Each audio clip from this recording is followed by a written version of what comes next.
Sometimes we have to ask ourselves, what's using my life? I heard a guy give a lecture one time that says, we are today what we were when. And he was talking about the fact that we, to a great extent, behave, think, react because of some previous experience that we've had. One of the things that we know about life is that it is always changing. Sometimes you're up, sometimes you're down. Sometimes things go real well, and sometimes they don't. Sometimes you're happy, and sometimes you're sad. Now that's that thing called life.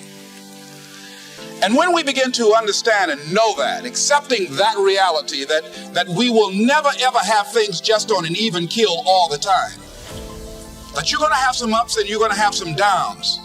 But during those down moments, that's where the growth takes place.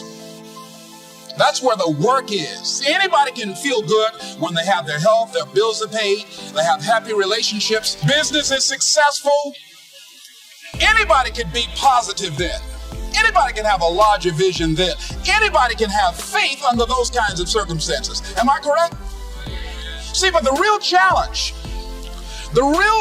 of growth, mentally, emotionally, and spiritually, comes when you get knocked down. Somebody said that adversity introduces a man to himself or a woman. How you handle it, that's where the growth takes place. When I was facing some challenges, I had a guy say something to me, and I suggest this is one of the first things that you want to do when you're facing a challenge. You want to get unstuck. Evaluate where you are. Look at it. Assess yourself. Assess yourself and assess the situation. What brought you there? What role did you play? Earl Nightingale had a saying I liked. He said, all of us are self-made, but only the successful will admit it. What has brought you to this point? What did you learn from it?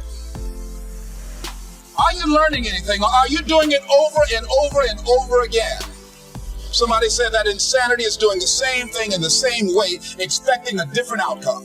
Are you going through it, or are you growing through it? Are you bigger and better because of it? Because it's not going to leave you until you grow through it.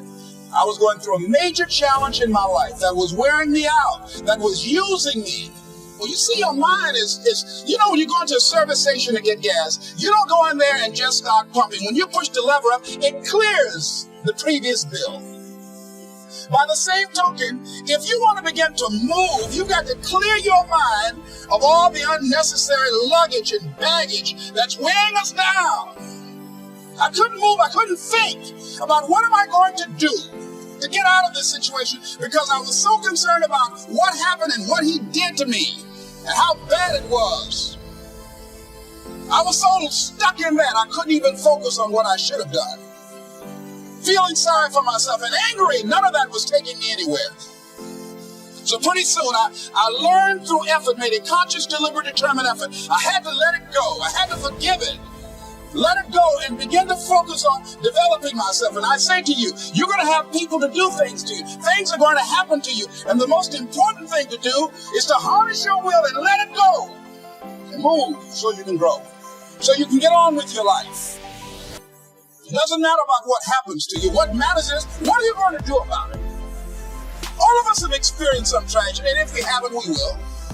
And you can either let it destroy your life, or you can build upon it.